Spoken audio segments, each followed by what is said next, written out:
প্রিয় শিক্ষার্থীবৃন্দ, তোমাদের প্রত্যেককেই আজকে ক্লাসে স্বাগতম। আমরা আজকে যে জিনিসটা পড়বো সেটা হচ্ছে ম্যাট্রিক্সের বিপরীত নির্ণয়, বিপরীত ম্যাট্রিক্স নির্ণয় পড়বো। তো আজকের পাঠ শেষে তোমরা যে জিনিসগুলো জানতে পারবে, একজন শিক্ষার্থী ব্যতিক্রমী অব্যতিক্রমী ম্যাট্রিক্স ব্যাখ্যা করতে পারবে, বিপরীত যোগ্যতা ব্যাখ্যা করতে পারবে, বিপরীত ম্যাট্রিক্স নির্ণয় করতে পারবে। আজকে আমরা এই জিনিসটা দিয়ে আমি আজকের ক্লাসটা সাজিয়েছি তোমাদের জন্য। তাহলে শুরু করা যাক আজকের পাঠ। প্রথমে আসি ব্যতিক্রমী ম্যাট্রিক্স কি সেটা।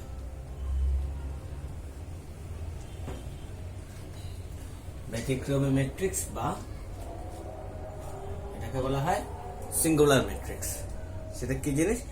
একটা বর্গ ম্যাট্রিক্সের নির্ণায়কের মান যদি শূন্য হয়, কোনো একটা বর্গ ম্যাট্রিক্স, যে কোনো বর্গ ম্যাট্রিক্স, সেটার নির্ণায়কের মান যদি শূন্য হয়, তখন ওই ম্যাট্রিক্সটাকে বলা হয় ব্যতিক্রমী ম্যাট্রিক্স বা সিঙ্গুলার ম্যাট্রিক্স। সেটা কিরকম? তাহলে ধরো সংজ্ঞাটা আমি বলে দিলাম।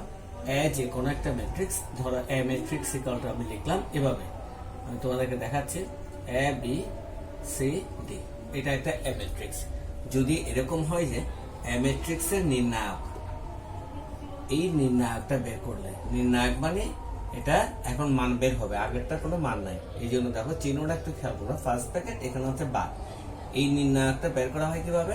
এটার সাথে এটা গুণ করে principal diagonal AD minus auxiliary diagonal BC. এই যে মানটা বের হলো, যদি এই মান সমান শূন্য হয়, এটা ইকুয়াল টু 0 হয়, তখন আমরা এই ম্যাট্রিক্স কে বলবো কি?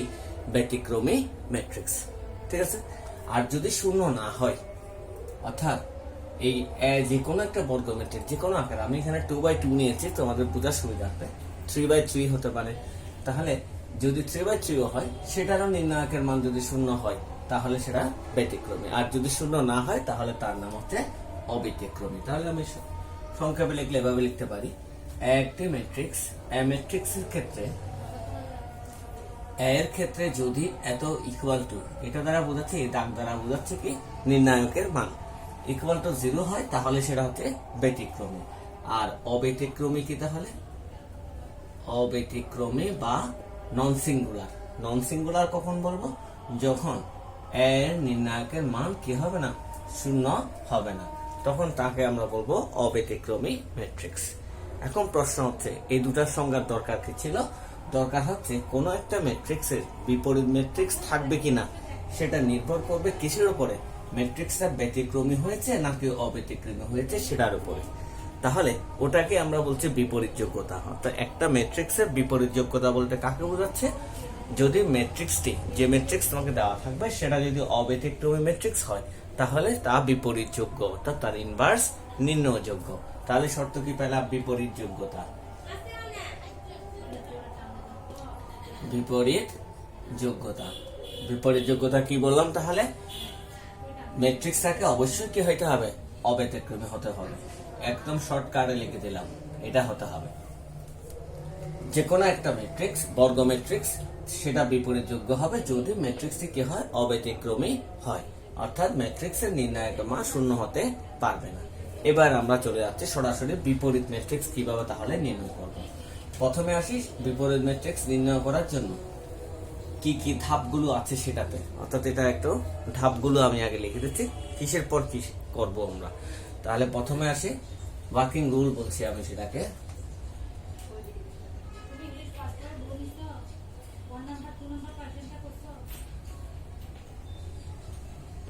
কি কি কাজ আমরা করব, তাহলে আমার অঙ্কগুলো করতে একটু সহজ হয়ে যাবে। প্রথম কাজ হচ্ছে 1 নাম্বার বিপরীত যোগ্যতা পরীক্ষা করব, অর্থাৎ নির্ণায়কের মান। আমি ধরলাম একটা ম্যাট্রিক্স তোমাকে দিলাম, আমি বের করতে হবে কি? এ থেকে তোমাকে বের করতে হবে এ ইনভার্স বের করতে হবে। ঠিক আছে? এটা বের করার জন্য প্রথম কাজ হচ্ছে এ এর জন্য তুমি কি বের করবে? মান বের করবে, নির্ণায়কের মান, এত এর মান। এই মানটা কি দেখতে হবে? নট ইকুয়াল টু 0 হবে প্রথমে, এটা হচ্ছে শর্ত, অর্থাৎ বিপরীত যোগ্যতা পরীক্ষা করলে।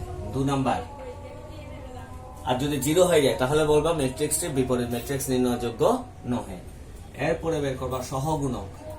সহগুণক আমরা আগে আলোচনা করছি, আমি তারপর আজকে আরেকটু বলবো। সহগুণক নির্ণয়, তারপরে হচ্ছে সহগুণক ম্যাট্রিক্স নির্ণয়। সহগুণক গুলোর সমন্বয়ে একটা ম্যাট্রিক্স বের করতে হবে, এটাকে বলছে সহগুণক matrix. a to the power c নির্ণয় প্রকাশ করবা এর উপরে। যদি ম্যাট্রিক্সে a হয় তাহলে a, b হলে b লিখবো। 4 নম্বর ধাপ হচ্ছে কি অ্যাডজয়েন্ট ম্যাট্রিক্স নির্ণয়। অ্যাডজয়েন্ট ম্যাট্রিক্স নির্ণয়, অ্যাডজয়েন্ট ম্যাট্রিক্স কে আমরা শর্টকাটে এভাবে লিখবো অ্যাডজয়েন্ট অফ a, হ্যাঁ, নির্ণয়। তারপরে হচ্ছে ইনভার্স নির্ণয়, মানে বিপরীত, বিপরীত বা a ইনভার্স নির্ণয়। a ইনভার্স নির্ণয়ের জন্য একটা সূত্র আছে আমরা অঙ্কের মধ্যে। অ্যাডজয়েন্ট নির্ণয় করব কিভাবে? অ্যাডজয়েন্ট অফ a সমান হচ্ছে কোফ্যাক্টর, এই যে সহগুণক নিয়ে যেটা বের করেছো সেটা ট্রান্সপোজ। আর a ইনভার্স এর সূত্রটা কি হবে? a ইনভার্স ইকুয়াল টু, আমি ফর্মুলাটাও এখানে লিখে দিচ্ছি, 1 বাই নির্ণায়কের মান into adjoint of a into adjoint of a। ঠিক আছে, এই 5টা ধাপের মাধ্যমে আমরা বিপরীত ম্যাট্রিক্স নির্ণয় করব। তাহলে আমি সরাসরি এখন অঙ্কে চলে যাচ্ছি, তোমরা একটু ধাপগুলো লিখে নাও, লিখে নিলে তাড়াতাড়ি হবে।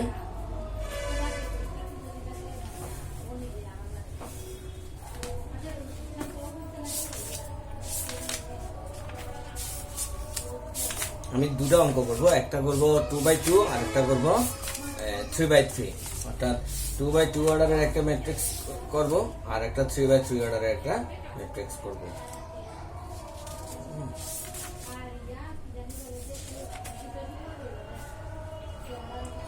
হ্যাঁ, তোমাদের বইয়ের 1B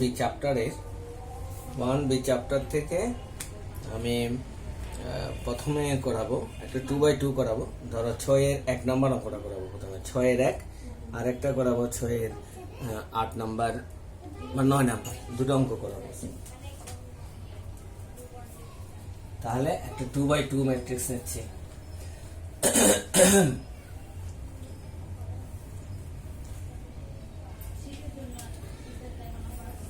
1B চ্যাপ্টার হচ্ছে 1B,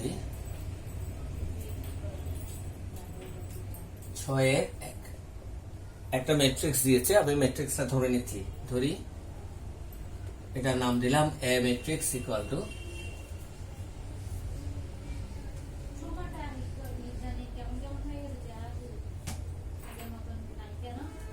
এটা নিলাম। তাহলে কাজকে, প্রথম কাজটা চিন্তা করো। প্রথম কাজ হচ্ছে তোমাকে কি বের করতে হবে? 1 নাম্বার হচ্ছে তার মান বের করতে হবে। তাহলে মানটা বের করি। সুতরাং নির্ণায়কের মান 3175 সমান, কিভাবে মান বের করবে? কোণাগুণি গুণ। প্রথমে প্রিন্সিপাল ডায়াগ্রাম, 3 5 15 বিয়োগ 7 সমান আসলো 8, নট ইকুয়াল কি হলো? 0 হলো। তার মানে এটা একটি অব্যতিক্রমী ম্যাট্রিক্স। তুমি চাইলে লিখতে পারো এহা একটি অব্যতিক্রমী ম্যাট্রিক্স, সুতরাং এহা বিপরীতযোগ্য। এভাবে লেখো, এহা একটি অব্যতিক্রমী ম্যাট্রিক্স, সুতরাং a ইনভার্স নির্ণয় যোগ্য। এটা হচ্ছে কাজ। তাহলে এই মানটা মনে রাখবো আমরা। এইটার নির্ণায়কের মান কত আসছে? 8। এবার ধাপ বলেছে কি কোফ্যাক্টর গুলো বের করবো। তাহলে আসো কোফ্যাক্টর বের করি।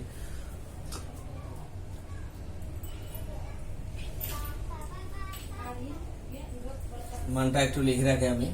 এটা নির্ণায়কের মান আসছে 8।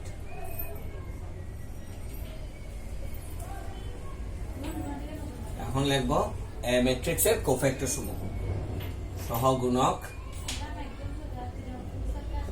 সমূহ।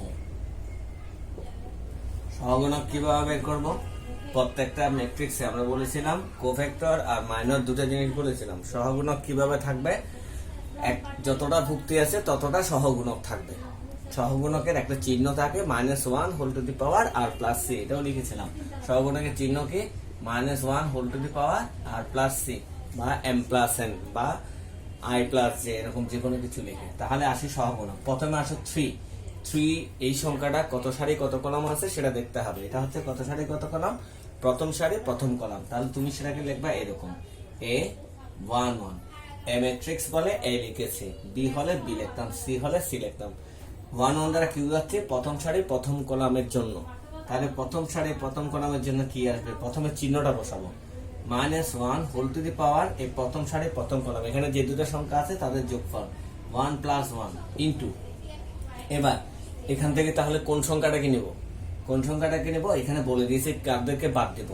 প্রথম এই যে এখানে মান দুটো আছে রো আর কলাম, এই রো আর কলামটা বাদ দিয়ে ফেলো, তাহলে প্রথম সারি প্রথম কলাম যদি বাদ দিয়ে ফেলো থাকবে কত, এই প্রথম সারি প্রথম কলাম বাদ থাকবে কি 5। এবার এটার মানটা কত হয় ইকুয়াল টু, এখানে আসবে +5 কমা দিলাম।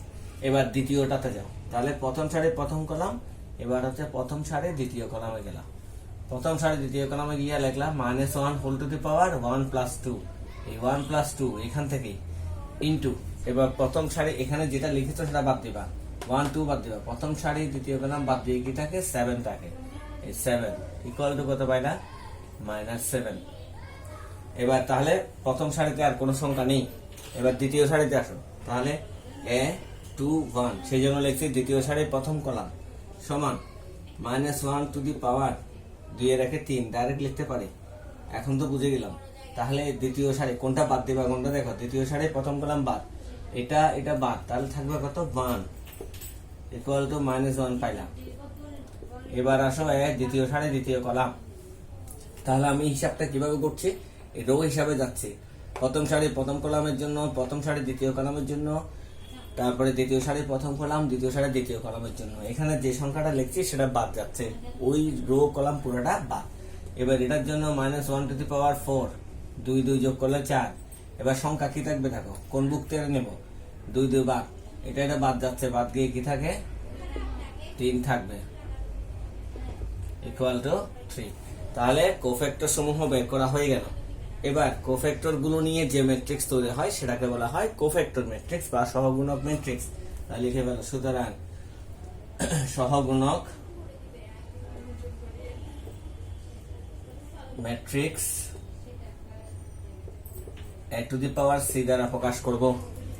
ম্যাট্রিক্স তৈরি করছো, এখান থেকে বসাবা শুধু A11 এর মানটা বসাও 5, এখান থেকে -7 -1 3, অর্থাৎ তুমি এখানে যেভাবে রো হিসাবে লিখেছো এখানে সেভাবে বসিয়ে দেবে, ঠিক আছে। তাহলে কি পেয়ে গেলে, সহগুণক ম্যাট্রিক্স পেয়ে গেলে। এরপরের ধাপটা কি লিখছিলাম দেখো, এরপরের ধাপ হচ্ছে অ্যাডজয়েন্ট তৈরি করা। কি তৈরি করব, অ্যাডজয়েন্ট ম্যাট্রিক্স তৈরি করব। সুতরাং সংক্ষেপে লিখবো অ্যাডজয়েন্ট অফ এ সমান, সূত্র লিখবো এসি এর ট্রান্সপোজ, এসি হচ্ছে এটাকে ট্রান্সপোজ করে দিবে, তাহলে কত পাচ্ছ, ট্রান্সপোজ মানে রো কে কলাম, কলামকে রো বানিয়ে দেওয়া, তাহলে কি পাবে 5 -7 -1 3 পেলাম। এরপরে সর্বশেষ ধাপ হচ্ছে কি ইনভার্স, যেটা বের করছিলাম। সুতরাং বিপরীত ম্যাট্রিক্স,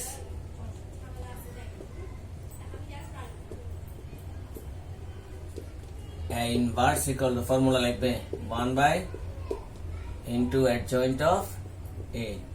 1 এর মান কত 8 ছিল, 8 আসছিল, তাহলে 1/8 ইনটু এই যে মানটা বসায় দাও। এবার বাইরে যে সংখ্যাটা আছে সেটা ভিতরে এই 8 দ্বারা ভিতরে ভাগ করে দাও, তাহলে তুমি পাবা 5/8 -1/8 -7/8 3/8 অ্যান্সার। এটাই হচ্ছে বিপরীত ম্যাট্রিক্স নির্ণয়। এখন 2/2 অর্ডারের ক্ষেত্রে আমরা এই অঙ্কটা এভাবে যদি আসে, 4 মার্কসের জন্য যদি অঙ্কটা আসে তখন আমরা এরকম করে করব। আর যদি ধরো এটা অনেক সময় অবজেক্টিভের মধ্যে আসে, 30 সেকেন্ডে অ্যান্সার করতে হবে বা 1 মিনিটের ভিতর অ্যান্সার করতে হবে, ওই ক্ষেত্রে এত কাজ তো করতে পারবে না, তাহলে তোমাকে তখন শর্টকাট একটা প্রসেস দরকার আছে। শর্টকাট প্রসেসটা কি, একদম সহজে দেখো, আমরা যেটা নিয়েছিলাম সেটা দেখলে বুঝে যাব। প্রশ্নটা ছিল এরকম, a ইকুয়াল টু কত জানি ছিল 3517 এরকম ছিল,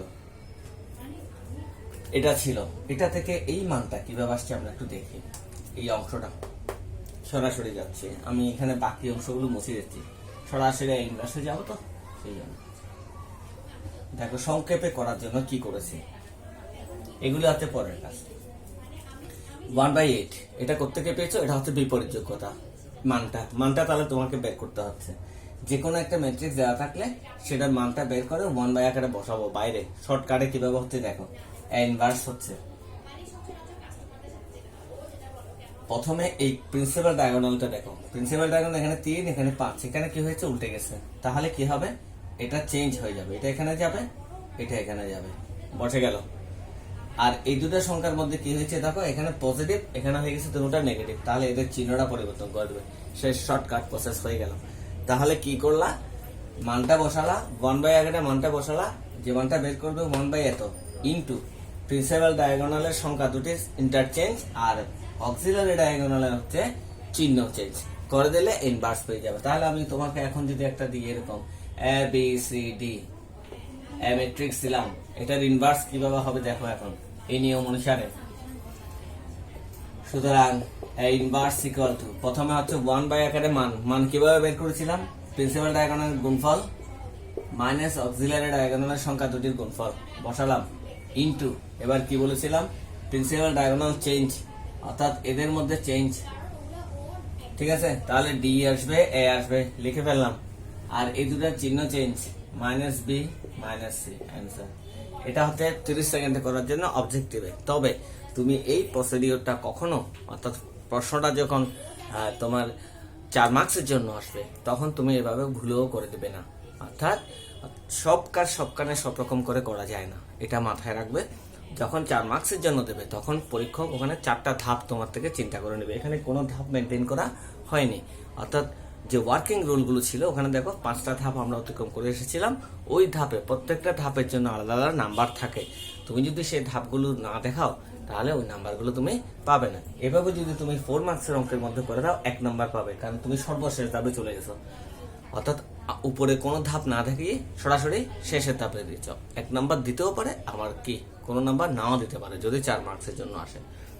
সোজা কথা, তোমাকে আমি 4 তলায় উঠতে বলেছি, তুমি নিচ থেকে সরাসরি 4 তলায় কিভাবে উঠবে, লাফ দিয়ে তো উঠতে পারবে না, তোমাকে সিঁড়ি বেয়ে উঠতে হবে, ঠিক আছে। সিঁড়ি বেয়ে উঠতে হবে, তাহলে নিচে থেকে উপরের দিকে যাইতে হবে, ধাপগুলো তোমাকে মেনটেন করে যেতে হবে। এবার আসো 3/3 অর্ডারের একটা।